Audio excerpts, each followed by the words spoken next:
నా పేరు వి హర్షవర్ధన్. నేను ఫస్ట్ ఇయర్ చదువుతున్న పంచర్ క్లాసెస్ లో కరీంనగర్. ఇందులో కరెక్ట్ ఫుడ్ ఉన్నాయి, ఏది ఉన్నాయి. నన్ను సార్ కొట్టాడు బాగా చెంపటి నుంచి. ఈ ఫోన్ దొరికిందని కొట్టిండు, చిన్న డబ్బా ఫోన్. మా ఫ్రెండ్స్ చెప్పారు నా విషయం. చైర్మన్ సార్ కొట్టిండు, శివకుమార్ సార్. మొబైల్ దొరికింది. నాకు PWD సర్టిఫికేట్ ఉంది, సదరం సర్టిఫికేట్. మా పేరెంట్స్ కొట్టకన్నా సార్ కొట్టాడు. నాకు 2 times ఆపరేషన్ అయింది. సార్ వాడు హ్యాండిక్యాప్డ్ అని తెలుసు సార్కి హ్యాండిక్యాప్డ్ అని తెలిసినాక కంట్లో లెన్స్ ఉన్నాయని తెలిసినాక కూడా వాడికి ఆపరేషన్ అయ్యి 2 సార్లు ఆపరేషన్ అని తెలిసినాక కూడా ఇగో ఇది వాన్ బాక్స్ అయినా కానీ నేను ఆల్రెడీ చెప్పిన కొట్టకుండా సార్ వాడు ఏం పెద్ద తప్పు చేయలేదు. అంతకంటే పెద్ద తప్పులు మీ క్లాస్ లో చాలా మంది పెద్ద పెద్ద ఫోన్లు చేస్తున్నారు, వాళ్ళని దొరకబట్టండి సార్ అని చెప్పి నీ మర్యాద మాట్లాడితే ఆయన చిన్న డబ్బా ఫోన్ సార్, నోకియా ఫోన్. ఆ నోకియా ఫోన్ లో పెద్ద అవేవో చూస్తున్నారు అని చెప్పి వీడిని టార్గెట్ చేసి వీడిని కొట్టడం తప్పు కాదు సార్. ఒక్కసారి కాదు 5 సార్లు చెంపమించలు కొట్టిండట. మళ్ళీ ఇంకో విషయం చెప్పాను సార్, వీడు ఫోన్ తెచ్చిందని ఎవడైతే చెప్పిండో ఆ అబ్బాయి వీని నర్సరీ నుండి వీని క్లాస్మేట్ అయితే వీడి సదరన్ సర్టిఫికెట్ ఉంది, హ్యాండిక్యాప్డ్ సర్టిఫికెట్ ఉంది అని చెప్పి వాడు ఇంకో వేరే పిల్లలతో ఏకతాలు చేస్తుంటే వీడు వైపు వచ్చి బెదిరించిండట. అరే నువ్వు చెప్పకరా నాకే సర్టిఫికెట్ ఉందని చెప్పి ఎవరికి చెప్పకని చెప్పి చెప్పినందుకు వాడు అది కుట్ర పెట్టుకొని సార్కు వీని దగ్గర డబ్బా ఫోన్ ఉందని చెప్పి చెప్పిండట. అదే వాడు శ్రీవర్షిత్ గాడు మన దగ్గర స్మార్ట్ ఫోన్ ఒక 5-6 నెలలు తెచ్చుకున్నాడట. అది కూడా సారే నాకు చెప్పిండు, శివకుమార్ సారు నాకు చెప్పిండు, శ్రీవర్షిత్ గారు కూడా చెప్పిండు, వాడు కూడా దొరికిండు అని చెప్పినప్పుడు మరి వాడిని కూడా కొట్టాలి కదా. చిన్న డబ్బా ఫోన్ తెచ్చుకున్నందుకు వీడిని ఎందుకు కొట్టాలి? అది నా ప్రశ్న. హుస్నాబాద్ మళ్ళీ సరైన ఫ్యాకల్టీ అసలే లేదు. మళ్ళీ మాకు మంచి కాలేజ్ అని చెప్పి మాకు వీడిని జాయిన్ చేపించుకున్నారు. మళ్ళీ వీడు హ్యాండిక్యాప్డ్ సర్టిఫికేట్ ఉంది కాబట్టి వీడు NIT కొడతాడు, IIT కొడతాడు అని చెప్పి వీడిని జాయిన్ చేసుకున్నారు. జాయిన్ చేసుకున్నప్పుడు మరి వీడిని మంచిగా చదివియాలి కదా. అక్కడ సరైన మెయిన్స్ IIT చెప్పడానికి ఫ్యాకల్టీ కరెక్ట్ లేదు. వాడ ఇప్పుడు IP చెప్తున్నారట. IP ఇప్పుడు ఇంకా స్టార్ట్ చేయరు. ఇక్కడ జనవరిలో JEE Mains ఎగ్జామ్ అయినా ఇప్పుడు IP ఎందుకు చెప్తారు? JEE Mains కోచింగ్ చెప్పరా సరే? అదో 2 పూటలు చెప్పాలి, ఇదో 2 పూటలు చెప్పాలి. మొత్తం IP చెప్పినాక వాడు IIT ఎట్లా కొడతాడు, NIT ఎట్లా కొడతాడు? Fee 1 lakh.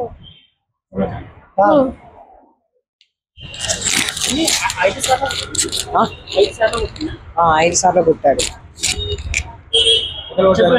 చెంపవించలేదు. నేను ఏమనలేదు.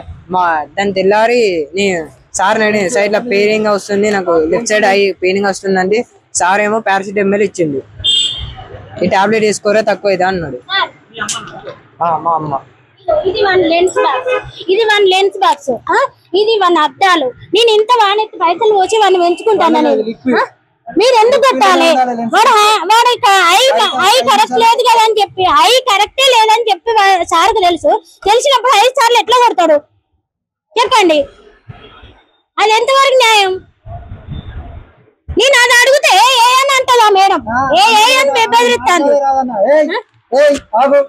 అంటాను. ఏ అని ఎట్లా మాట్లాడుతావు పేరెంట్స్ తో?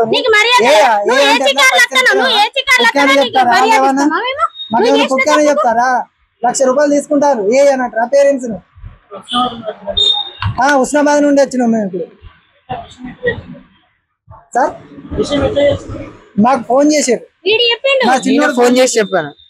ఇందులో ఫుడ్ కరెక్ట్ అస్సలే ఉండదు. ఒక చిన్న డబ్బా ఫోన్ నా తల్లి ఆవేదన కొద్ది నేను ఇచ్చిన డబ్బా ఫోన్. అది ఎందుకు ఇచ్చినా, మీరు కరెక్ట్ వారానికి ఒకసారి అన్నా కనీసం మాట్లాడిస్తే కదా నేను ఫోన్ ఇవ్వకపోతుంటే. నేను అది కూడా మొన్న దీపావళికి ఇచ్చిన సార్. నేను అది వరకు వీని క్లాస్ లో చాలా మంది వీని క్లాస్ లో చాలా మంది పెద్ద పెద్ద ఫోన్లు తెస్తారని తెలిసినాక వీడు తెచ్చుకున్నాడు. అది కూడా మమ్మీ నేను తీసుకుపోన్నానంటే తీసుకోపో బిడ్డ, చిన్న డబ్బా చిన్న ఫోన్, నోకియా ఫోన్. వాళ్ళు ఏం చూస్తారు సార్? వాళ్ళ బూతులు చూస్తారా? వాళ్ళు ఏం చూస్తారు సార్? వాళ్ళు ఏమైనా గేమ్స్ ఆడుతుందా? వారానికి ఒకసారి ఫోన్ ఇవ్వాలి. ఫోన్ ఇస్తే రిసెప్షన్ నెంబర్ 2 సార్లు ఇవ్వాలి. ఫోన్ ప్రిన్సిపాల్ ఫోన్ నెంబర్ ఇవ్వాలి, పేరెంట్స్ కు వార్డెన్ ఫోన్ నెంబర్ ఇవ్వాలి. ప్రిన్సిపాల్ ఎవరో, వార్డెన్ ఎవరో, కెమిస్ట్రీ సార్ ఎవరో, ఫిజిక్స్ సార్ ఎవరో, నెలకు ఆదివారం ఎగ్జామ్స్ జరగాలి. ఈ ఎగ్జామ్స్ అనేది నాకు ఇన్ని రోజులలో సంవత్సరం అయిపోవడానికి వస్తుంది. నాకు 2 మెసేజ్లు వచ్చినాయి. నెలకు 4 సార్లు రావాలి కంపల్సరీ. ఎంత చదువుతాడు అనేది మాకు తెలియాలంటే మాకు మెసేజ్ వస్తున్నాయి కదా. మార్కులు తెలుస్తున్నాయి కదా మాకు. వాడు మంచిగా చదువుతుండా చెడ్డ చదువుతుండే తెలిసేది. పేరెంట్స్ మీటింగ్ ఉండదు. వచ్చినప్పుడు ఆయన ఉంటాడు ప్రిన్సిపల్ సార్ శివకుమార్ సార్. నేను నా కొడుకోలో కొట్టినా అంటే నా కొడుకు మరి నేను కొట్టుకోలే కదా అన్నాడు. మరి నా కొడుకోలో కొట్టినా అంటే నేను అట్లా ఒప్పుకుంటా. సరే నా కొడుకు పెద్ద తప్పు చేసిందంటే నేను కొట్టినా నేను ఒప్పుకుంటా. నా కొడుకు తప్పు చేయండి నేను కొట్టిందంటే ఎట్లా ఒప్పుకుంటా నేను. ఫోన్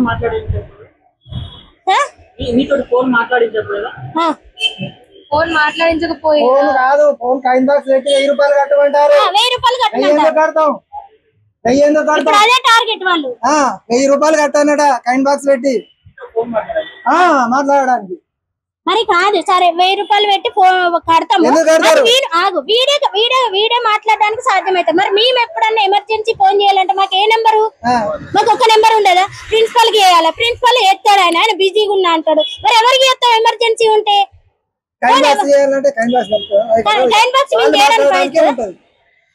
వార్డెన్ ఉంటే వార్డెన్ కు ఫోన్ చేస్తారు.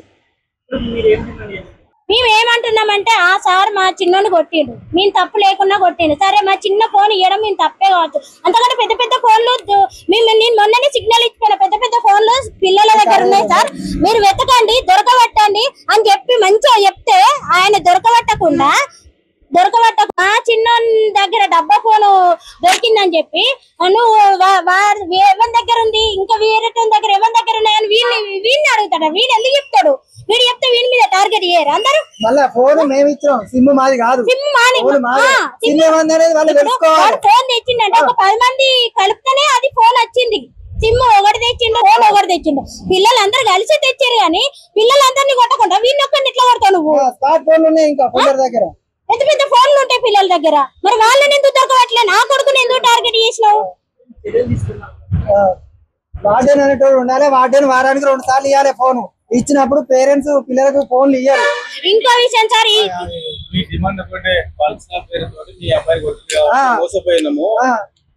చాలా వరకు ఫ్యాకల్టీ పరంగా మోసపోయినాము. ఐఐటి అనుకున్నాము. ఫిజిక్స్ సార్ ఉంటే కెమిస్ట్రీ సార్ ఉండడు, కెమిస్ట్రీ సార్ ఉంటే ఫిజిక్స్ సార్ ఉండడు. ఇవాళ వచ్చిన సార్ రేపు రాడు, రేపు వచ్చిన ఆయన ఎల్లుండి ఉండడు. పేరెంట్స్ మీటింగ్ అనేది జరగదు. కాలేజ్ అనేది కాలేజే కాదు ఇది. అది మాకు తెలియదు జాయిన్ చేసినప్పుడు. అదే మంచి కరెక్ట్ లేదని మాకు కాలేజ్. ఇప్పుడు మరి ఏమంటాడు? కరెక్ట్ లేదు ఒకటి. మళ్ళీ సార్ చెప్పాలి. మళ్ళీ వాడు ఏమన్నా చేసుకుంటే ఎవరికి ఏమన్నా చేసుకున్నావు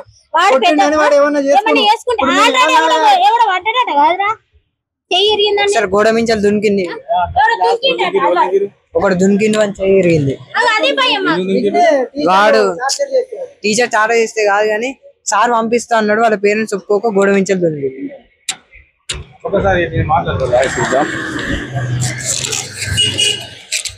ఈరోజు కరీంనగర్ జిల్లా పట్టణ కేంద్రంలో Bansal classes IIT JEE NEET foundation ముసుగులో ఇంటర్ విద్యార్థులను అడ్మిషన్ చేసుకొని లక్షలాది రూపాయలు ఈ రోజు సంపాదిస్తున్న అక్రమ సంపాదనలో మోసపోయిన విద్యార్థులు ఇక్కడ బాయ్స్ క్యాంపస్ లో అటు గర్ల్స్ క్యాంపస్ లో పాపం ఎంతో మంది విద్యార్థులు బన్సలాల్ అనేది ఒకటి కోచింగ్ సెంటర్ కానీ వీళ్ళు ఇంటర్ ఐఐటి నీట్ జేఈ అని చెప్పి మోసపోయినారు. ఇప్పుడు ఈ అబ్బాయి హర్షవర్ధన్ హ్యాండిక్యాప్డ్ ఐస్ సంబంధించినటువంటి ఒక పేషెంట్. ఇతని పైన చైర్మన్ శివకుమార్ సార్ 5 సార్లు కొనడం జరిగింది. తీవ్రంగా ఇతను ఈ అబ్బాయి తీవ్రమైన సిచ్యువేషన్ లో ఈసారి అసలు నేను ఉన్నాను ఇక్కడ, నేను చదవద్దని ఒక మానసిక ఆవేదనకు గురై వెంటనే వాళ్ళ తల్లిదండ్రులు కూడా కాలేజీకి చేరుకోవడం జరిగింది. తల్లిదండ్రులతో కూడా మేము విద్యార్థి సంఘ నాయకులుగా మేము జరిగితే మా అబ్బాయిని టార్గెట్ పెట్టుకొని చైర్మన్ సార్ తీవ్రంగా కొనడం జరిగిందని చెప్పి వాళ్ళు కూడా వాళ్ళ యొక్క ఆవేదన కూడా వ్యక్తపరచడం జరిగింది.